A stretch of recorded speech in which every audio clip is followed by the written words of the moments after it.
Hello and welcome to episode 24 of the Joe Does Hour. Today we have Lexy Alston joining us from the Michigan State track team as well as the Michigan State broadcasting team. Lexy, how are you doing today?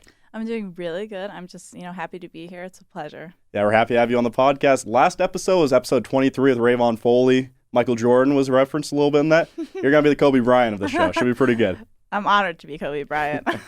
Big shoes to fill, though. Yeah, massive shoes, but it's going to be okay.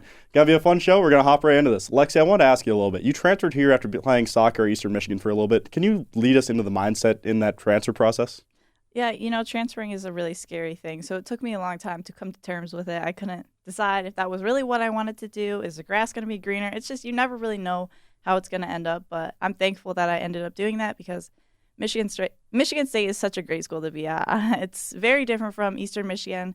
Obviously, Eastern's very small, very teeny. I kind of knew everyone there, and I was playing soccer, and I kind of fell out of love with soccer a little bit, so I knew I needed to change immediately. Otherwise, it was just going to keep going the wrong direction. Yeah, so when you transferred here, you swapped from soccer to track and field. Was track mainly your main sport in high school? Because I know you did both them, and you ended up going to college for soccer at first. Did you kind of miss track, or what was the reasoning for that transfer? So in high school, I started track in middle school, but I only did track in high school for 2 years, my freshman and sophomore year. I quit my junior year, and then COVID took over my senior year. So soccer was always my main sport, but I did miss track. It's my family's favorite sport. They always love. One thing they always say is run like the wind before every time I take the track. So it's their favorite sport. They always loved it. I loved it. Unfortunately, I got it taken away my senior year. So being able to come back to it and have the opportunity was such a blessing. Yeah, and Lexy, you've come back. You've succeeded immensely. So far this season, we just had the Spartan Invitational. Your team came in first for the 4x400 rally, or relay, I should say. Still learning the track lingo a little bit. We're trying to get that down. But also, you came in third overall in the 400 for women. That's awesome, Lexy. That's really good. Really nice to see. Yeah, it was great. Especially, there was 6 heats total, and me and my other 2 teammates were both in the first heat. So it was a little bit of a Spartan competition right there, but we ended up taking 1, 2, and 3 in it.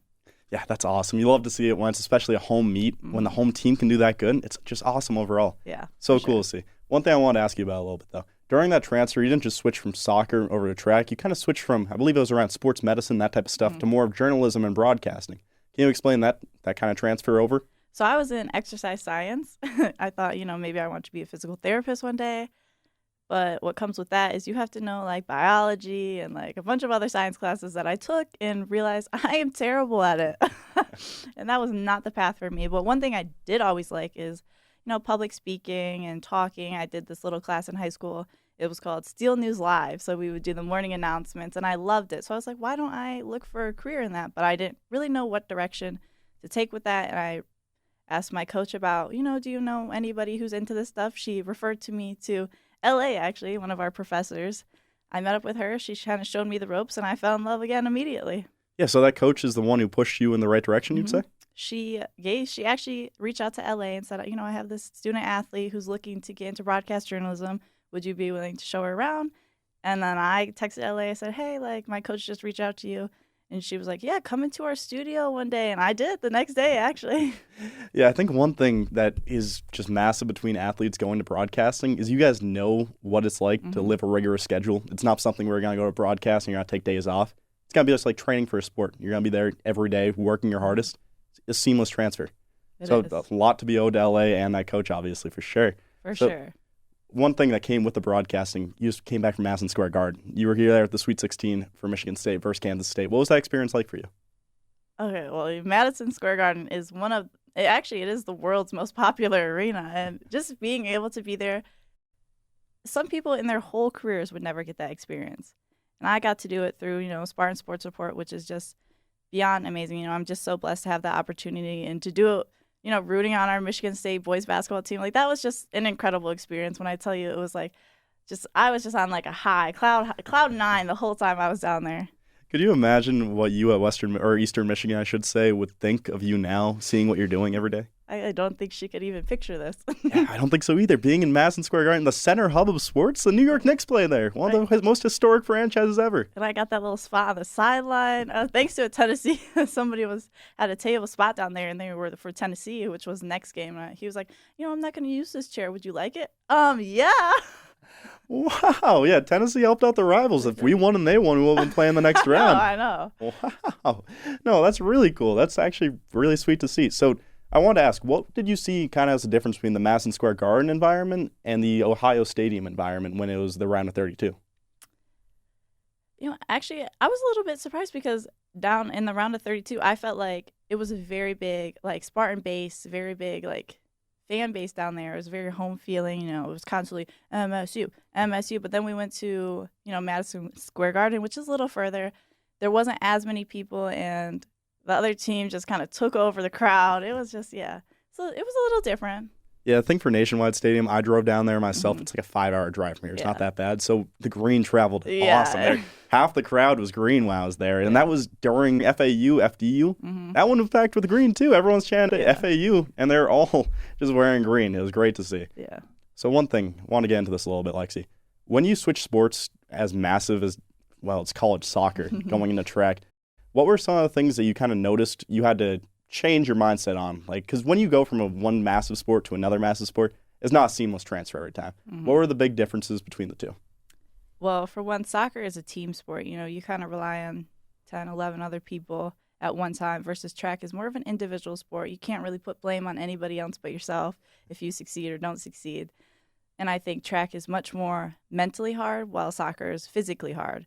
But I think for me right now, I'm just trying to get over, like, how mentally challenging it is. You have to push yourself. Not everyone likes to get on the line and just run. But that's something that I have to do every day. And, yeah, it is mentally pushing, but it's going to be worth it. Yeah. Have you experienced any plateaus yet? Has that been one thing you've had to deal with? Because I know it's a big problem for a lot of track runners. They'll be training their entire life, and they get to, like, I don't know the exact numbers. I was going to say, like, 5.84, I guess that we can say for that, for, like, the 60-yard dash or something. I feel like that would be insane speed. I don't think that's humanly possible to do that, but we'll say that for right now. So they'll plateau there. They'll be stuck there for 2 or 3 months after gaining like 2 seconds or 0.2 seconds off every month before that. Have you had to deal with that or not really? Yeah, like you hit a time, and then, the next couple meets, you're not hitting that time that you can get because you just did it. It's definitely challenging. It's definitely something, it kind of puts you in a little bit of a slump. But again, you can do it. It's just, you just haven't been doing it. And that could be because of different reasons. You might be tight one day. You might be a little sore from the week before.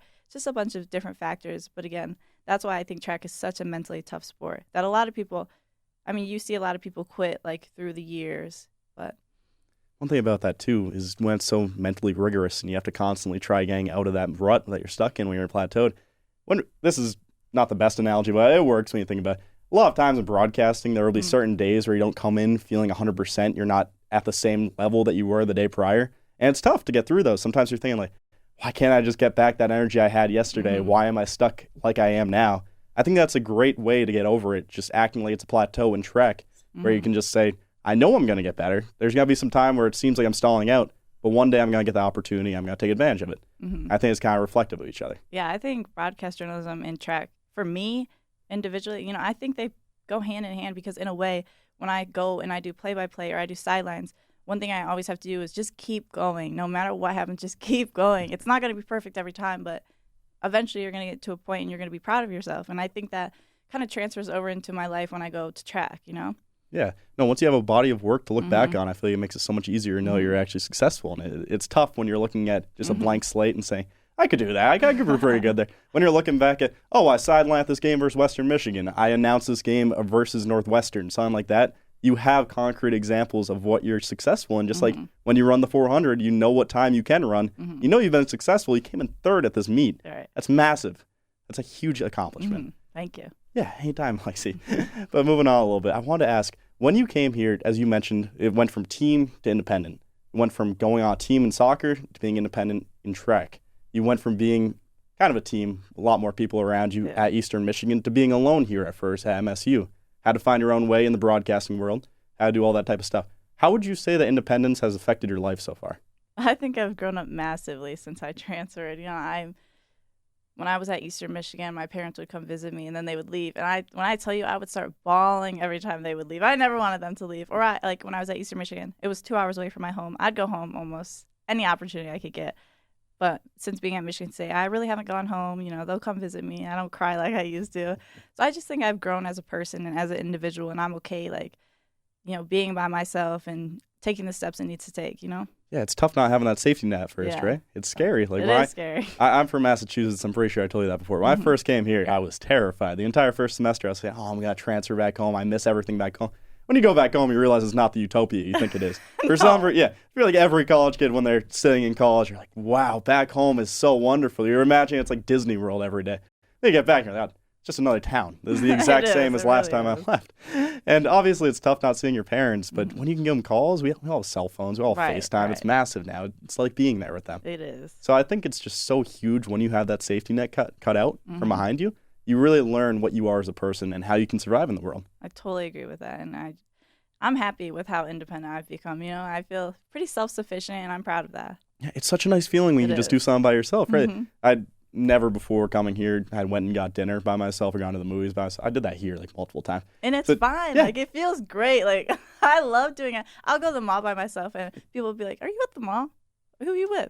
Myself. They think it's weird. I'm like, this is therapeutic for me. No, I like being alone. Yeah. Yeah. Some people think that's sad if you're by yourself. No, I enjoy being by myself. Me too. Yeah. Don't have to make small talk with anyone. You're fine just doing exactly what you want. If you want to eat something you want to eat, you don't have to compromise with the person. It's a choice. Yeah. It's just being by yourself. And that's realistically how most people should be living their life. We're not always going to have someone there to catch us when we fall or someone there to eat with us when we want to eat a meal.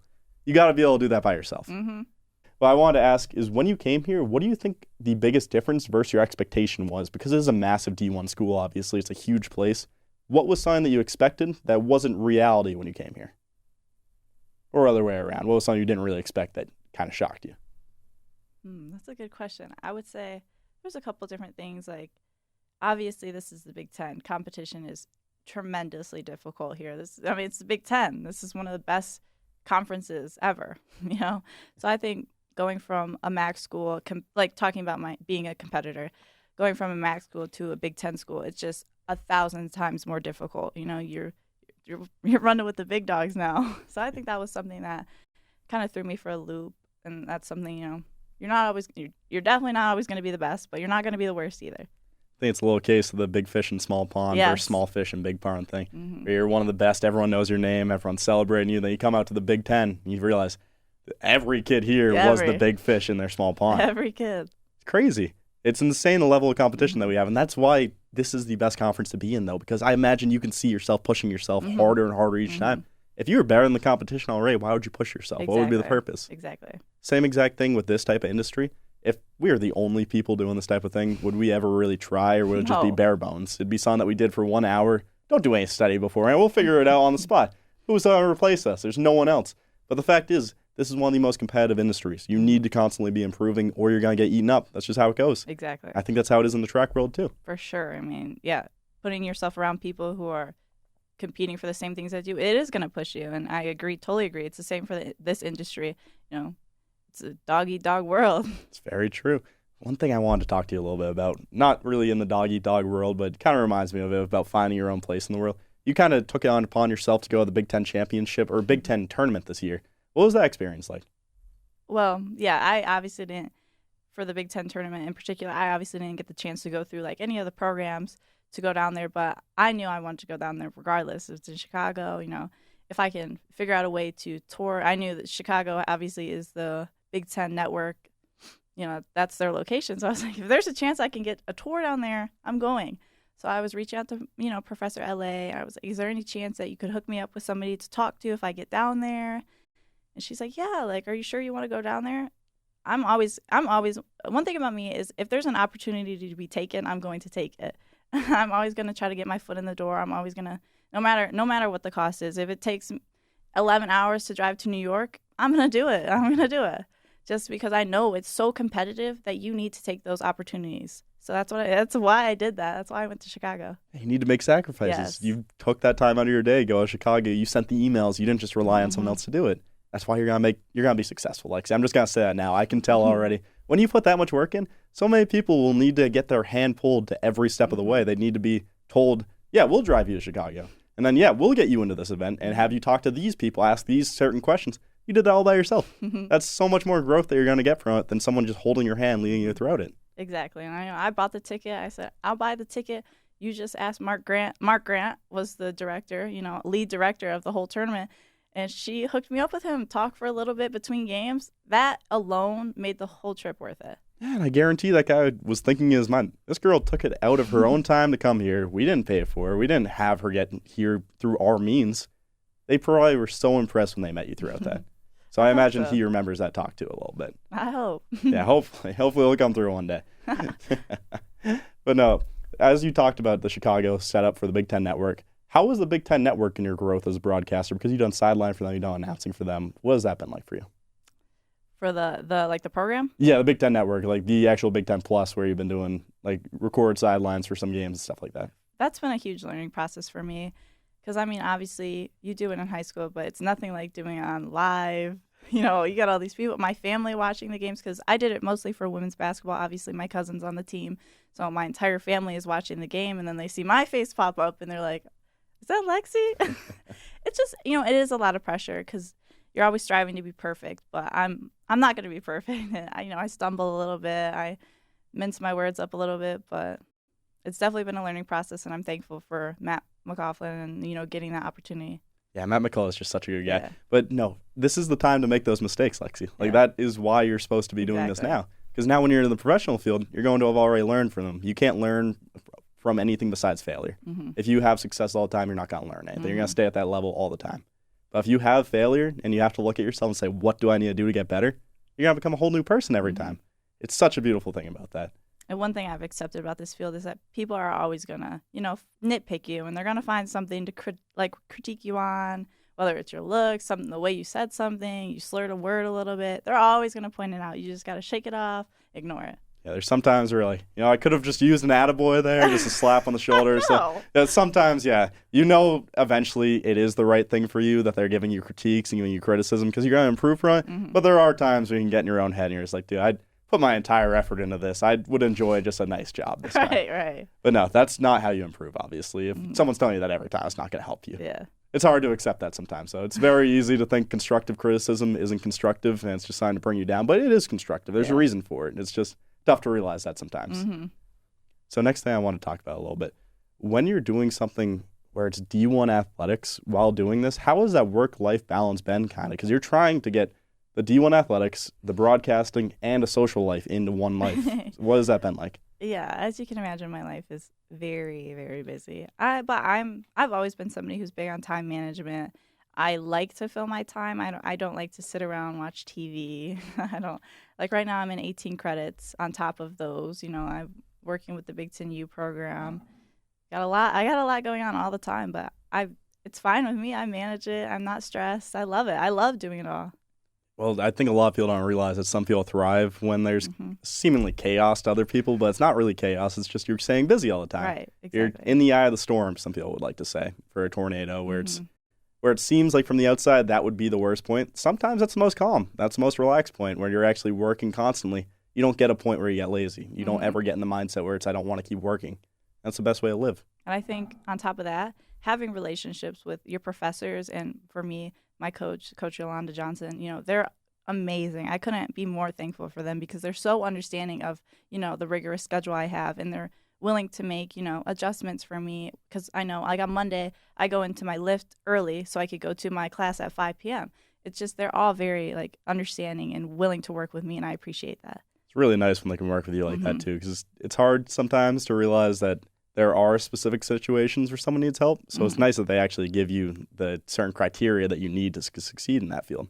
What I want to talk to you a little bit about is you've already been so successful in this field. What is it that you're wanting to look for in the future? What is it that's something that you would say is your dream that you would be happy with living? Well, my dream is obviously working on-air job, you know, whether it's sidelines for a football team, a basketball team. I mean, I played soccer. I'd love to do soccer as well. But I understand that this is such a, you know, competitive field. So I'm looking for jobs in production as well, because even if you start behind the scenes, that does not mean that you're not going to get your chance to be on air one day. So really, you know, if I have to start small to work big, I'm looking to do that right now, you know? Yeah, sometimes you have to start off not in the role that you want, but in the role that you need. So eventually you get the role you want. Like, if I have to start off as a copy girl, I'll do that. I will bring you your paper.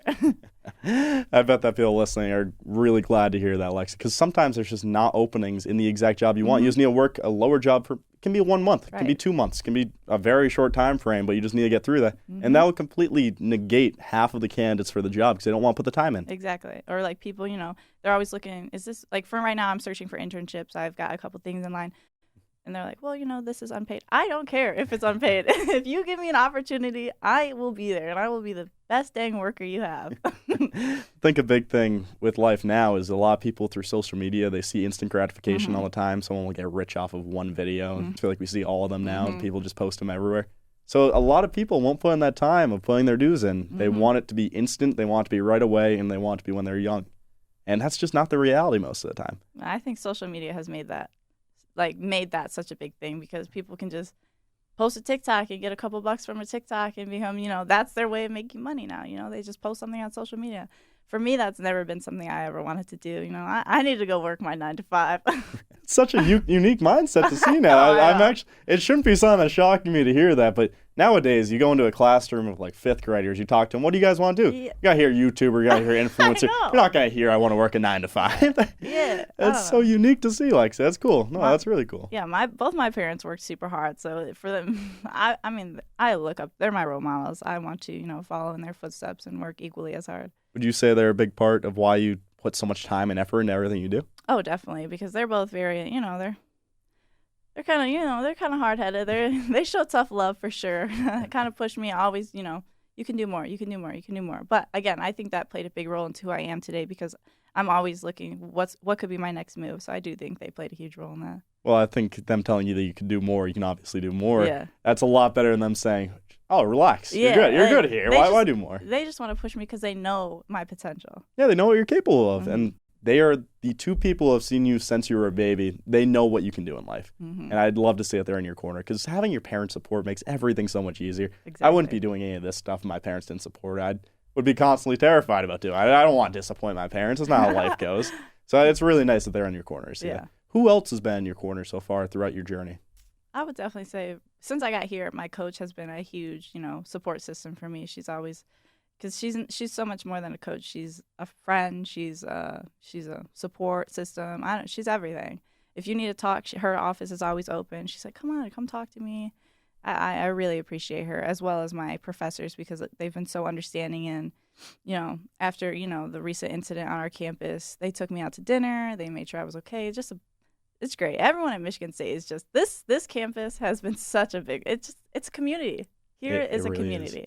It's insane. Like, see, the first semester, I thought everyone was messing with me here. I was like, there's no way people are this nice. I know. I can't. Yeah. That's why your question was like, I can name everyone. I can name everyone I've met here pretty much.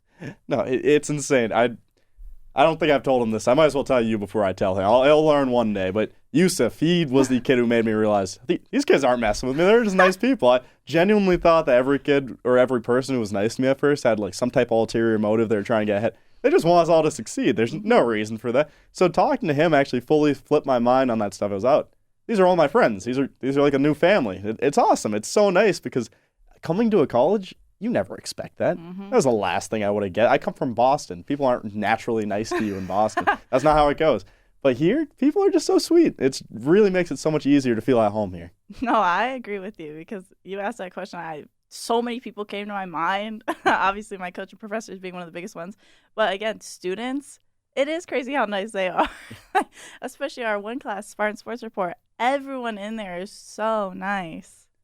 I don't think I've met a kid who has actually ever insulted me here, is what's crazy. I would have expected, but it's been like 8 months, would have expected at least one. I'm excited on Mondays to go to Spartan Sports Report and see everybody. Me too. It's tough for a class to do that, especially when it's like 4 or 5 hours. It is so tough to make that enjoyable. Most people would be dreading that. I get happy. I get excited for it. Most of the day, it's like, I get to see all my friends tonight. We're all in the same room. It's so cool. It's such a cool experience. So one thing I want to get into a little bit, Lexi, while obviously we all focus on sports when we're doing this broadcast and stuff, are there any other avenues that you would possibly want to explore throughout this type of thing? I'm open book, I don't know. Yeah, we still have a lot of stories to write is one thing. We don't know where our pages are going to lead us. We've got a lot of chapters. We're in the first chapter of life is what's crazy. We haven't even graduated college. There's so much time. We do have so much time left, but I'm 21 and I feel like I feel like I'm behind. I always feel like I'm behind, even though I'm not. I always just feel a little bit behind because I'm like, oh, maybe I should have an internship by now. Maybe I should have a job lined up because I'm a junior. Yeah, but you're still. You say I'm a junior, but you're a junior. I know. You're a junior. I know. It's just like you said, it's just my brain works. Yeah, there's so many different mindsets. It's tough to take a third person perspective and be like, oh, I'm only a junior. It's always like, I'm a junior. I need to get this done now. It's not. I'm 21. I just became like an actual adult this year. Because before 21, you're not really an adult for being and even at 20, I'd say 25. Yeah. When you can rent a car legally in the entirety of the U.S., that's when you're an adult. And maybe. If you can't be on your parents' insurance anymore. When I'm 25, I'm an adult. That's fair. That's actually a good point. I really don't think that you are an adult until 25, like you said, actually, when I think about it. Because those first few years, 22 to 24, you're just exploring the world. You're trying to understand how to live by yourself. We live by ourselves at college. Not fully by ourselves. Right. Our parents help us. Right. We have all these facilities around us. It's not like we're fully alone here. This is a nice intermediary step. That's why I always say, whenever someone likes to complain about college, I think, like, if you're in the 1940s, man, we were going to war right now. This is terrible. Exactly. We live such a cushy life compared to a lot of generations, and I love it. It's awesome. I'm never going to take it for granted. Like, if I was born any other time, I wouldn't be doing this stuff. This is awesome. It is so cool. We're basically slightly older children doing stuff that people would love and kill to do every generation before us. It's a dream. Yeah. Could you imagine someone in the 1980s, they want to do some type of radio show. They have no idea how to get into it. They need to apply to every radio station. Look at this. We just have 2 cameras set up. We have all this set up. I could rent this room for an hour, and now we got the show going. There is no place like this. It's awesome. No, not at all. Well, I got stuck in being a little too happy there for a second. We're going to get back to the interview. But it was a good ramble. It was a good ramble. It was a fun time. At least it wasn't negative. It was good, yeah. That's true. What has been one of the most unique experiences so far through everything that you've done here, through the broadcasting, through track? It can be anything. You're at Michigan State University, one of the biggest universities in the U.S. Honestly, this is probably not the answer you're expecting, but I think one of the most unique experiences I've had is living with my cousin. Only because, she grew up in Saginaw. I grew up in Ohio, so we didn't get to. We were around each other for family holidays, and I went up there quite a bit. And we're best friends. She's my best friend, and so getting the opportunity to finally live with her, it's been so funny. I wish the stories. It's just funny. It's hilarious. It's been one of my favorite experiences being here, and she's on the basketball team, so we're kind of always in the same world. It's just, oh my gosh! The other day we we did this challenge where we put water on our mouths. You've probably seen it on TikTok, and you slap each other with tortillas. Yeah, I've seen that, Lexy. Yeah. We just do weird things like that all the time. Yeah, no, I imagine living with your cousin seems a little bit like a sitcom at sometimes. You guys are living together, enjoying the time. You both are in your 20s. It's pretty cool stuff. Yeah. So. I might as well tell you this story. I don't think I've ever explained this to you. I've never explained how I met my roommate, right? So we're in Boston. I go to the Celtics games. Some girl had tickets to it, so I end up going. And then I'm sitting in my seat, and a kid walks by me at halftime. He looks at me like, "Are you Joe Dez?" And I was like, "Yeah, man. How do you know?" He got a little terrified for a second. I was like, "I don't really know if I want a random guy in Boston to know my name." He was like, "I'm your roommate next year, man." What? Yeah. Never met him before. First time meeting him, my seat ended up, I didn't even buy the tickets. I got them randomly. I'm one seat to the right of my future roommate, and I'm living with him next year. We have an apartment together. Crazy, right? It doesn't seem like things like that happen. But that's why I truly believe everything happens for a reason. You came to MSU for a reason. You're doing the broadcast stuff for a reason. And it's all going to culminate in something beautiful. I fully believe that. Oh, yeah. After that story, I believe it, too. How do you just randomly sit by your future roommate? He saw your Instagram or something? Yeah, well, it was one of the things where you post, when you're coming to a school, you post roommate requests. It's all the lie. Everyone basically lies on there where they make it say, "Oh, I sometimes go out. I enjoy a night in." You're perfect. Yeah, exactly. I like nice study nights inside my apartment, stuff like that. It's just something that's not actually true, but that's how you become friends with people originally. I like sports. I also like sports. It's just very bare bones, very minimal, but it's cool. I had one conversation over Instagram with the kid. Walks by me, I'm living with him now. Crazy. Life would be completely different if that didn't happen. It's crazy to think about. Yeah, it doesn't even make sense when you think of it, because Boston's huge. Yeah. One Celtics game out of the entire playoffs, too. Crazy. Small world. Really small world. Well, Lexy, is there anything that's coming up that you kind of want to give a little shout out to the crowd about to focus on a little bit, or is there not really anything specific right now? I guess nothing right now. All of our, we got a lot of meets coming up, but they're all pretty far. The next one's in Duke. Then we go to South Carolina. Yeah, they're all pretty far. So I don't know if anyone wants to travel that far, but If you do want to travel, make sure you see Lexy Alston at all the MSU meets. Should be pretty cool stuff. Hop on a flight. Yeah. What has been one of the coolest locations that you've had to go to for a meet? Because you get to travel a lot for being a D1 athlete. That's pretty cool stuff. I enjoyed, so far, I would say my favorite meet was probably our Big Ten outdoors. We went to, where did we go? We went to Minnesota.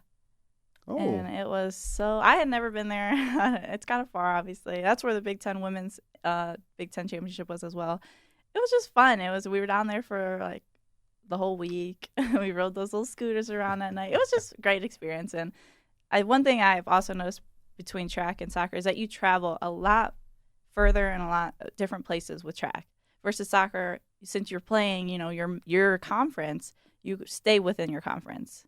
I actually I would have thought the complete opposite, to be quite honest. I thought that track would be like, you're in the Midwest area. You're just moving around different parts of the Midwest. Minnesota's pretty cool stuff, too. Did you get to see U.S. Bank Stadium by any chance? I did not. Always want to see that stadium. It seems so cool. Ever since I saw it, that Super Bowl where they played Purple Rain by Prince on the side, everyone remembers that one. It was pretty cool stuff. But no, that's awesome. I wouldn't have guessed that track traveled as much as you have. Yeah. Where are some of the other places that you have traveled besides Minnesota? Last weekend I was obviously in New York, but they went to Texas to Baylor. And that was pretty awesome. I mean, they just, I don't know, it's just awesome. Places track will take you because you travel and you compete against other people, not just within your conference. Because if we stayed within our conference, we just go to Michigan, we'd go to Iowa. But with track, you compete against anyone, any Division I team. Yeah, going down to Baylor in Texas, that's awesome. That's a cool trip. One thing, too, I don't know if you've noticed, I imagine you have, but sometimes it's hard to when you're living in the moment, you're experiencing it. But from a third-person perspective, think about the life experience that you've got as a 21-year-old. You've been in Madison Square Garden. You've been on the sidelines of Madison Square Garden. You've traveled the entire U.S. with a track team. You've been on a soccer team, Division I. You've done so much already, Lexy, and it's just going to keep building. It's really cool to see. It's so hard for people to step back and say, you know what, I've lived a pretty cool life, but I will give you your flowers now because you deserve them at that point. You've done some cool stuff, and it's really cool to see. And one thing, I'm going to give a little shout to the crowd for this, nominated for an Emmy right now. One of your shows for Spartan Sports Report, it was you and Yusuf as the anchors, nominated for an Emmy. That would be awesome to see. Best sportscast in Michigan. And again, I am beyond blessed for all these opportunities I've had, and I'm forever grateful, for God and my family and my coaches and everyone who's supported me along the way and helped me get to where I am already. A lot of people, it's really hard to do something by yourself. But when you have people behind you, obviously you can be independent. We talked about independence earlier, but during that whole independence, you have a crowd of people cheering you on. Some people would call them fans. I wouldn't say that for this. They're supporters. They're someone who actually is wanting you to succeed. And that makes it so much easier. You have a goal of making those people proud. It's not just, I want to have a good life. I want to make money. I want to make these people proud. And that gives you so much more drive because it's personal. It's not something where it's just, either I make a bunch of money or I have a bad life. It's, I can make good money if I really want to, or I can just focus on these people being happy about where I am in life and the fact that their support wasn't wasted. I never took a day off. I never just sat down and said, this is enough. Those people will remember that, and they will tell their kids about that one day, if we're being quite honest. People don't realize that when people have kids, they tell them everything about their life.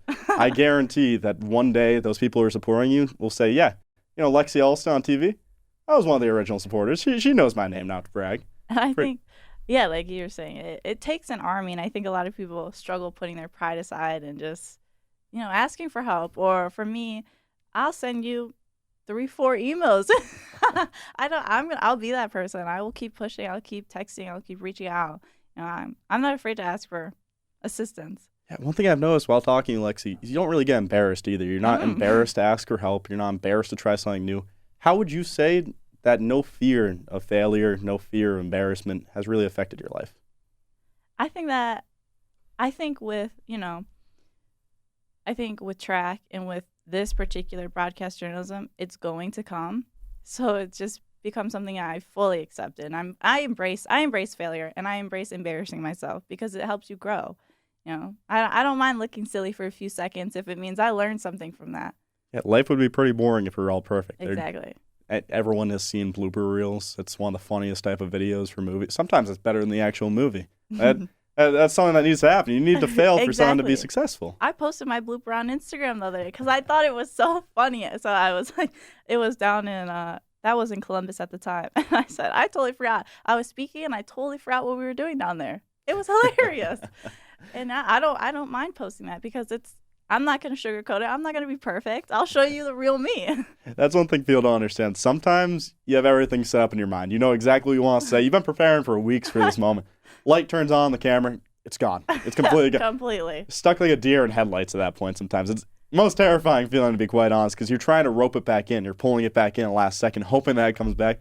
But that's one of the moments where the improvisational skills really shine through. And a moment where you realize my training has made sense for why I'm succeeding right now. Now that this is episode 24, I can finally rope this in, actually. There is a Kobe Bryant quote where he says that nervousness is just a lack of preparation. That you shouldn't be nervous of failure if you prepared enough. Mm-hmm. And that is so true, because when you walk into a moment, even if you do forget it at the moment, you will have the work that you've done, all the prior research, all the prior experience that you've had come through in that moment, and you'll improvise it. Exactly. A lot of the times, that's some of the best stuff.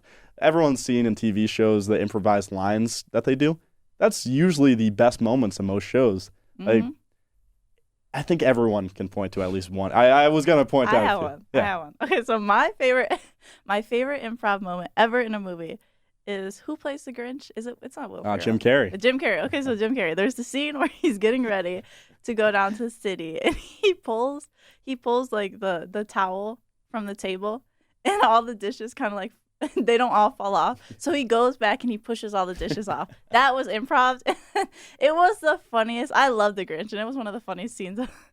I watch that movie every Christmas. Don't worry, Alexa. That scene is one of the best scenes of the entire movie. Improv. Yeah, and that's the thing. People don't realize, if you just trust yourself, you trust that you're a funny person, you're a person who can actually know what they're doing in the entertainment industry, you'll be the best. You'll sometimes have a moment that's captured that you completely made up. Writers didn't make it. Might make the writing room a little bit mad if you mess it up a little bit, but sometimes the fans will just cheer you on for that. Improvisation. My God, what just happened there? Improvisation is one of the biggest skills that you can possibly. Yeah, I don't know why my tongue got stuck there for a second. But no, I think improving, being able to think on your feet, just being able to do anything in the moment is one of the biggest skills that you can have as a person. Because when you're talking to somebody, you don't know exactly what they're going to say to you. You need to have a quick thinking mechanism where you can think of a response right away. Sometimes you'll be stuck in an awkward situation. A boss is yelling at you about something that you didn't actually do. You need to think of a way to get out of that situation. Exactly. You can't just yell at them. Yeah. You can't just immediately say, yeah, I'm done working here. That's ruining the entire process. You got to look at it and say, I'm not going to think of something on the spot here. This is a bad showcase of the improvisational skills. I realize this is a very boring setup that I made to this. It's a boss firing their worker. That's not at all going to be fun. It's kind of sad. Yeah, no, I realized after I got deep into that, sometimes you start rambling a little bit and you realize what you said and you realize that was a sad scenario. Yeah, maybe this wasn't as cool as I thought it was going to be. But no, a happier situation. If you're talking like an athlete on the sideline, you're interviewing them, they give you a response saying, yeah, my mom was a big reason that I have actually succeeded in this type of sport. I wasn't going to push myself to actually play Division I football. Then my mom told me I could do it. Then instead of just going to the next question of, so what's your favorite meal? Or something like that. You can improv it and say, can you tell me a little bit more about your mom? Can you tell me how she affected your life and you to this point? That's a much better scenario. I appreciate you for sticking with me there, Lexy. I was like, that's pretty sad. But the athlete one was very accurate because, I'll go into some interviews with questions prepared for some athletes, and then they'll give me such a good answer that I don't need that paper anymore because I'm going to keep building off of that. Yeah, sometimes their actual life is so much more interesting than what you find in articles online, what you find when you're prepping. Sometimes you don't find the real them, but when you're talking face to face, it's pretty hard to hide the real person. For sure. Lexy, one thing. I've seen this throughout the interview. You're pretty confident in the type of person that you are. How did you kind of develop that confidence in who you are and not trying to just be somebody else? I think a lot of that comes with just, staying true to myself. And I'm not super big into social media, so I'm not ever comparing myself to other people. I'm not ever striving to be like somebody else. I just want to be like me. I want to be the best possible me I can be. And that's always been my mindset. So I think that plays a big role into it. Again, my parents are always, you're pushing me, always trying to be like, you're good, you're great. Like, I don't know. So I think them as well. Have there ever been any moments where you kind of felt a little overwhelmed with everything that you've been doing here? Oh yeah. I've definitely had my moments. I've had a couple breakdowns here and there, but never holds me down for too long. Yeah. Is there anything that you've kind of learned to think about that has helped you get out of those overwhelming moments? Yeah, I just rely on the people around you. I think for a little bit, I was putting way too much on my shoulders. But in reality, you don't need to carry all that. You have an army of people around you that want to see you be successful. They're willing to take a little bit of your load if it means making it easier for you. That was something I struggled with because I never want to go to somebody and be like, can you carry this for me? But I've definitely, accepted that people are going to help me, and yeah, they're willing to take some of it off my shoulders.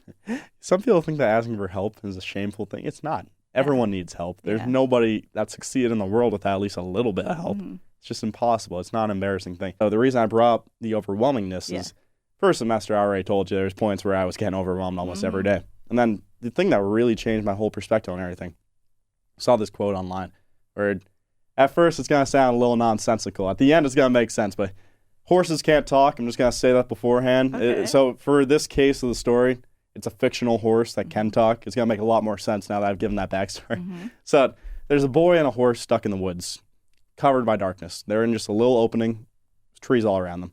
The boy looks at the horse and says, "How am I ever going to get out of here? I have no clue. I'm just stuck here. There's no way I get out." He's overwhelmed. Horse just looks at him and says, "Can you see your next step?" And he can. There's a little bit of opening right in front of him. And he says, "Yeah, I can see it." And then the horse just looks at the boy and says, "Then take it. That's all that matters. You don't have to think about the rest of it. If you keep taking the next step, you'll eventually get out of the woods. You'll be in the clearing. Mm-hmm. You'll be perfectly fine." And that's the same thing here. I used to think 10 years in the future every day. I was freaking out. Like, I'm not going to see my dog all the time. I'm not going to see my parents all the time. Mm-hmm. We got to live in the moment. If we take it one day at a time, I do something good today. I do something good tomorrow. I do something good the next day. It's got to compound. It's eventually going to grow, and it's going to be something beautiful. But it's so hard to realize that unless you get out of the mindset of, I need to do this all right now, or in 10 years I'm going to be messed up. It's no, I can do a little bit today, a little bit tomorrow, a little bit the next day, a little bit similar to you saying the lightening the load by having other people carry it. Yeah. You lighten the load by having other people carry it, but also spreading it out across a couple of days instead of trying to do it all in one. Exactly. And you said a quote that kind of inspired you. And I actually thought you made me think of one that really it's like one of my favorite quotes. It's kind of silly, but it's like water will be $7 in the air when you're on an airplane, or it'll be like $5 at a gas station, or it'll be $1 at a restaurant. It doesn't change what it is. It just means you need to find a new location. That's great. Yeah. Sometimes just tiny quotes like that can change your entire perspective on everything. Because that one's so true. If you're not being valued to your right point, you're still going to be the same person. You just switch locations. Yeah, exactly. They're going to be giving you the right value that you deserve. And I think that quote definitely, played into, my confidence as well. I imagine as a transfer, especially, Eastern Michigan, I imagine obviously supported you and respected you. But then you come here, it's Division I, you're doing track, you're doing the broadcasting, you have so many people supporting you and in your corner. It's just impossible to even imagine at points. It's crazy. Mm-hmm. So, Lexy, you have been great today. Is there anything that you want to say to the audience, give a shout out to, or any people who have helped you get to this point that you want to give a shout out to before we wrap this up? I just want to give a shout out to, everyone who bleeds green and white. I'm thankful to be here. I'm thankful for you. Shout out to you as well. This is awesome what you do, and I can't wait to see what else you produce.